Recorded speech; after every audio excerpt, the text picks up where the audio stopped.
কিভাবে বেনজির দেশত্যাগ করলেন প্রশ্ন মির্জা ফখরুলের। বিএনপি স্বাধীনতাবিরোধী সাম্প্রদায়িক অপশক্তির তোষণ না করলে দেশ আরও এগিয়ে যেত পররাষ্ট্রমন্ত্রী। এতক্ষণ শুনছিলেন সংবাদ শিরোনাম, এখন থাকছে বিস্তারিত। কিভাবে বেনজির দেশত্যাগ করলেন প্রশ্ন মির্জা ফখরুলের। দুর্নীতির অভিযোগ থাকার পরও পুলিশের সাবেক মহাপরিদর্শক আইজিপি বেনজির আহমেদ পরিবারে কিভাবে দেশত্যাগ করলেন, সরকারের কাছে এমন প্রশ্ন রেখেছেন বিএনপি মহাসচিব মির্জা ফখরুল ইসলাম আলমগীর। তিনি বলেন, সরকার মানুষের সঙ্গে প্রতারণা করছে। অসংখ্য আজিজ বেনজির সৃষ্টি করেছে আওয়ামী লীগ সরকার, লুটের সাম্রাজ্য তৈরি করেছে। লড়াই সংগ্রামের মধ্য দিয়ে সরকারকে পরাজিত করে জনগণের সরকার প্রতিষ্ঠা করা হবে। শনিবার জাতীয় প্রেস ক্লাবের এক আলোচনা সভায় প্রধান অতিথির বক্তব্যে তিনি এসব কথা বলে। বিএনপির প্রতিষ্ঠাতা ও প্রয়াত রাষ্ট্রপতি জিয়াউর রহমানের ৪৩তম মৃত্যুবার্ষিকী উপলক্ষে বাংলাদেশ সম্মিলিত পেশাজীবী পরিষদ এ আলোচনা সভার আয়োজন করে। মির্জা ফখরুল বলেন, পাকিস্তান একদিনে হয়নি, বাংলাদেশ একদিনে হয়নি। ২৫ বছর সংগ্রাম করতে হয়েছে বাংলাদেশের স্বাধীনতার জন্য। আমরা তো মাত্র কয়েক বছর লড়াই করলাম, মাত্র ১৫ বছর। আমরা হেরে গেছি, এটা মনে করার কোনো কারণ নেই। তিনি বলেন, এ লড়াই সাধারণ লড়াই নয়, ফ্যাসিবাদের বিরুদ্ধে গণতান্ত্রিক লড়াই, ৬০ লাখ আসামি। এ লড়াই আমাদের হাজার হাজার নেতাকর্মী প্রাণ দিয়েছেন। আমরা জেলে যাচ্ছি, কারাগারে যাচ্ছি। হ্যাঁ, সাফল্য আসেনি, তবে একদিন সাফল্য আসে না। খালেদা জিয়া এখনও কারাগারে, তাকে মুক্ত করতে পারিনি। লড়াই থেমে যায়নি। যতক্ষণ বিজয় অর্জন না হবে ততক্ষণ পর্যন্ত লড়াই চলবে। সেখান থেকে সরে আসিনি। বিএনপি মহাসচিব বলেন, বিএনপি দেশের সবচেয়ে বড় দল, শক্তিশালী দল। বিএনপির রিসার্চ সেল আছে। বিএনপিপন্থী বুদ্ধিজীবী ও পেশাজীবীদের এগিয়ে আসার আহ্বান জানাচ্ছি। ফ্যাসিবাদী সরকারকে সরিয়ে গণতান্ত্রিক ব্যবস্থা প্রতিষ্ঠার জন্য লড়াই করছে বিএনপি। এখনও পিছপা হইনি আমরা। বিজয় অর্জন করতেই হবে, সাফল্য আনতেই হবে। লক্ষ্য থেকে সরে আসবে না বিএনপি, মাঝে মধ্যে কৌশল পরিবর্তন হবে। সাবেক আইজিপি বেনজির আহমেদ ৩ মে ও স্ত্রীসহ গত ৪ মে সিঙ্গাপুর এয়ারলাইন্সের একটি ফ্লাইটে ঢাকা ছাড়ে। স্ত্রী জিশান মির্জার চিকিৎসাজনিত কারণে তারা এখন সিঙ্গাপুরে অবস্থান করছেন বলে জানা গেছে। বিএনপি স্বাধীনতাবিরোধী সাম্প্রদায়িক অপশক্তির তোষণ না করলে দেশ আরও এগিয়ে যেত পররাষ্ট্রমন্ত্রী। পররাষ্ট্রমন্ত্রী হাছান মাহমুদ বলেছেন, বিএনপি স্বাধীনতাবিরোধী সাম্প্রদায়িক অপশক্তির তোষণ না করলে আওয়ামী লীগের ৭৫ বছরের দৃপ্ত পথ চলায় দেশ আরও এগিয়ে যেত। রাজধানীতে পররাষ্ট্র মন্ত্রণালয়ে রোববার দুপুরে সাংবাদিকদের সঙ্গে মতবিনিময়কালে মন্ত্রী এ কথা বলে। সমসাময়িক অন্যান্য বিষয়েও কথা বলেন পররাষ্ট্রমন্ত্রী। মন্ত্রণালয়ের এক সংবাদ বিজ্ঞপ্তিতে এসব কথা জানানো হয়। আওয়ামী লীগের ৭৫তম প্রতিষ্ঠাবার্ষিকী উপলক্ষে দলের যুগ্ম সাধারণ সম্পাদক হাছান মাহমুদ বলেন, জাতির পিতা বঙ্গবন্ধু শেখ মুজিবুর রহমানকে রাষ্ট্রপতি করে গঠিত আওয়ামী লীগ সরকারের অধীনেই ১৯৭১ সালে মহান মুক্তিযুদ্ধ পরিচালিত হয়েছিল। সব সেক্টর কমান্ডাররা ও জিয়াউর রহমান ৪০০ টাকা বেতনের কর্মচারী ছিলেন। আওয়ামী লীগ সভাপতি প্রধানমন্ত্রী শেখ হাসিনার নেতৃত্বে দেশ আজ বিশ্বে উন্নয়নের রোল মডেল বলে উল্লেখ করেন হাছান মাহমুদ। পররাষ্ট্রমন্ত্রী আক্ষেপ করে বলেন, স্বাধীনতার অর্ধশতাব্দী পরেও আওয়ামী লীগকে এখনও দেশবিরোধী, স্বাধীনতাবিরোধী সাম্প্রদায়িক অপশক্তির মোকাবিলা করতে হয়। বিএনপি যদি এসব অপশক্তির তোষণ না করত তাহলে দেশ আরও বহুদূর এগিয়ে যেত।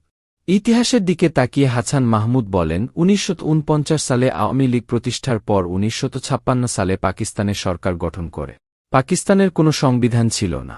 আওয়ামী লীগের অন্যতম প্রতিষ্ঠাতা হোসেন শহীদ সোহরাওয়ার্দী প্রধানমন্ত্রী হওয়ার পরই পাকিস্তানের প্রথম সংবিধান রচিত হয় এবং ১৯৫২ সালে বাংলা ভাষার অধিকার প্রতিষ্ঠা হলেও ১৯৫৬ সালেই রাষ্ট্রভাষা হিসেবে কার্যকর হয়। কেন্দ্রীয় শহীদ মিনারে সরকারিভাবে শ্রদ্ধা নিবেদনও সে সময়ই চালু হয়। প্রধানমন্ত্রীর সদ্য সমাপ্ত ভারত সফর নিয়ে প্রশ্নে পররাষ্ট্রমন্ত্রী বলেন, ভারত সফর অত্যন্ত চমৎকার, ফলপ্রসূ ও আন্তরিকতাপূর্ণ হয়েছে এবং শিগগিরই প্রধানমন্ত্রী এ বিষয়ে বিস্তারিত জানাবেন। আরেক প্রশ্নের জবাবে হজ পালনে সৌদি আরব সফরে সৌদি যুবরাজ ও প্রধানমন্ত্রী মোহাম্মদ বিন সালমানের সাথে সৌজন্য সাক্ষাতে তাকে বাংলাদেশ সফরের আমন্ত্রণ জানিয়েছেন বলে উল্লেখ করেন হাছান মাহমুদ।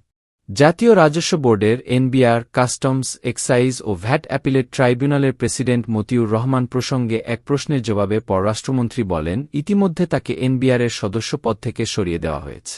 সোনালী ব্যাংক পরিচালনা পর্ষদ থেকেও সরিয়ে দেওয়ার বিষয়টি প্রক্রিয়াধীন এবং তদন্ত চলছে।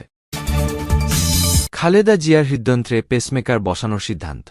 বিএনপি চেয়ারপারসন খালেদা জিয়ার হৃদযন্ত্রে পেসমেকার বসানোর সিদ্ধান্ত নিয়েছে মেডিকেল বোর্ড।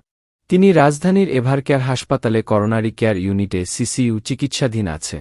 খালেদা জিয়ার চিকিৎসায় গঠিত মেডিকেল বোর্ডের একজন চিকিৎসক আজ রোববার বলেছেন, গতকাল রাতে দেশি-বিদেশি চিকিৎসকদের সমন্বয়ে গঠিত মেডিকেল বোর্ডের বৈঠকে তার শরীরে পেসমেকার বসানোর সিদ্ধান্ত হয়। আজ আবার মেডিকেল বোর্ডের বৈঠক হওয়ার কথা রয়েছে। খালেদা জিয়ার ব্যক্তিগত চিকিৎসক এজেড জাহিদ হোসেন প্রথম আলোকে জানিয়েছেন, খালেদা জিয়ার শারীরিক অবস্থা আগের মতোই আছে। গত শুক্রবার দিবাগত রাত 3:30টার দিকে শারীরিক অবস্থার অবনতি হলে খালেদা জিয়াকে রাজধানীর এভারকেয়ার হাসপাতালে ভর্তি করা হয়। ৭৯ বছর বয়সী খালেদা জিয়া আর্থ্রাইটিস, হৃদরোগ, ফুসফুস, লিভার, কিডনি, ডায়াবেটিসসহ বিভিন্ন জটিলতায় ভুগছে। এর আগে গত ২ মে খালেদা জিয়াকে রাজধানীর এভারকেয়ার হাসপাতালে ভর্তি করা হয়। ওই সময় চিকিৎসকেরা তাকে সিসিইউতে রেখে ২ দিন চিকিৎসা দিয়েছিল।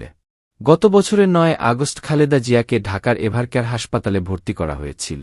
তখন ৫ মাসের বেশি সময় চিকিৎসা শেষে গত ১১ জানুয়ারি তিনি বাসায় ফেরে।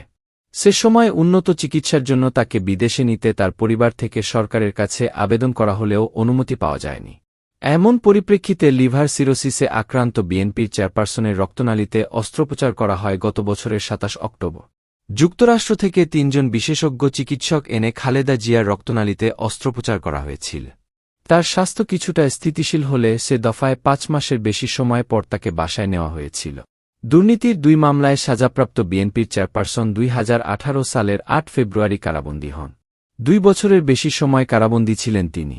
জিয়া অরফানেজ ট্রাস্ট ও জিয়া চ্যারিটেবল ট্রাস্ট দুর্নীতির মামলায় সাজাপ্রাপ্ত সাবেক প্রধানমন্ত্রী খালেদা জিয়ার সাজা ২০২০ সালের ২৫ মার্চ সরকার নির্বাহী আদেশে স্থগিত করে শর্ত সাপেক্ষে মুক্তি দিয়েছিল। তখন থেকে ৬ মাস পরপর তার সাজা স্থগিত করে মুক্তির মেয়াদ বাড়াচ্ছে সরকার।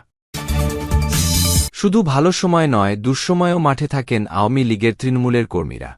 ইউনিট আওয়ামী লীগ থেকে শুরু করে দলের অঙ্গ ও সহযোগী সংগঠনের বিভিন্ন পর্যায়ের নেতাকর্মীরা হাজির হয়েছেন ঢাকার ঐতিহাসিক সোহরাওয়ার্দী উদ্যানে।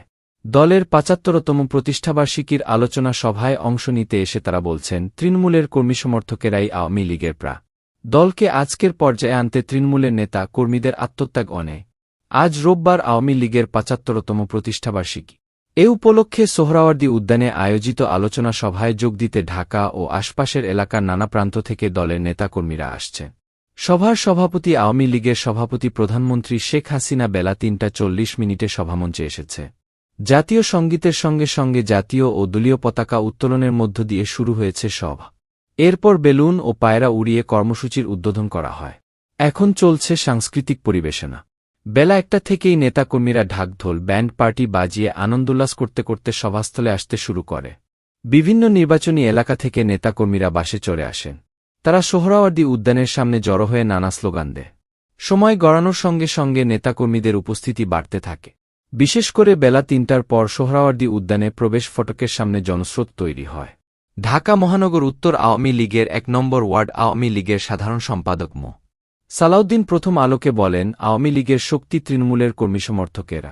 এত বছর ক্ষমতায় থাকার পরও দলের তৃণমূল সংগঠিত। ইউনিট পর্যায় পর্যন্ত কমিটি আছে। ইউনিট থেকে কেন্দ্র পর্যন্ত দলীয় শৃঙ্খলা আছে। সভায় যোগ দিতে ইউনিট থেকে শুরু করে ওয়ার্ড, থানা কমিটির নেতাকর্মীরা ব্যানার, ফেস্টুন নিয়ে মিছিল নিয়ে এসেছে। বিভিন্ন এলাকার সংসদ সদস্যদের নেতাকর্মীরা আলাদা রঙের টি-শার্ট ও টুপি পরে এসেছে। ঢাকা অনুশাসনের সংসদ সদস্য সাইফুল ইসলামের অনুসারী সমর্থকেরা বেশ কয়েকটি বাস নিয়ে এসেছেন সভায় যোগ দিতে। তাদের একজন আশুলিয়া থেকে আসা আনিসুর রহমান বলেন, আওয়ামী লীগের কর্মীরা শুধু ভালো সময়ে দলে থাকেন না, দলের দুঃসময়েও তারা মাঠে থাকে। আওয়ামী লীগের ৭৫তম প্রতিষ্ঠাবার্ষিকীর প্রস্তুতি উপলক্ষে গত বৃহস্পতিবার আয়োজিত যৌথ সভায় দলের সাধারণ সম্পাদক ওবায়দুল কাদের ১০ দফা কর্মসূচি ঘোষণা করে। এ কর্মসূচির অংশ হিসেবে আজ সোহরাওয়ার্দী উদ্যানে আলোচনা সভার আয়োজন করা হয়েছে।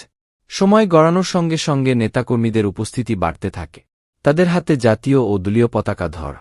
পদ্মা সেতু, মেট্রো রেল, বঙ্গবন্ধু টানেলের মতো বর্তমান সরকারের উন্নয়ন প্রকল্পের আদলে বানানো প্ল্যাকার্ড রয়েছে মিছিলে। শাহবাগ মোড় থেকে টিএসসিমুখী সড়ক ধরে মিছিল নিয়ে আসেন নেতাকর্মীরা। সভায় যোগ দিতে আসা ঢাকা মহানগর উত্তর যুবলীগের ২২ নম্বর ওয়ার্ডের স্বাস্থ্য বিষয়ক সম্পাদক কাজী মাসুদ পারভেজ বলেন, ১৫ বছরের বেশি সময় ধরে দল ক্ষমতায়। শুধু পদপদবির জন্য দল করি না, দল তৃণমূলকে শতভাগ মূল্যায়ন করতে না পারলেও বঞ্চিত করেনি।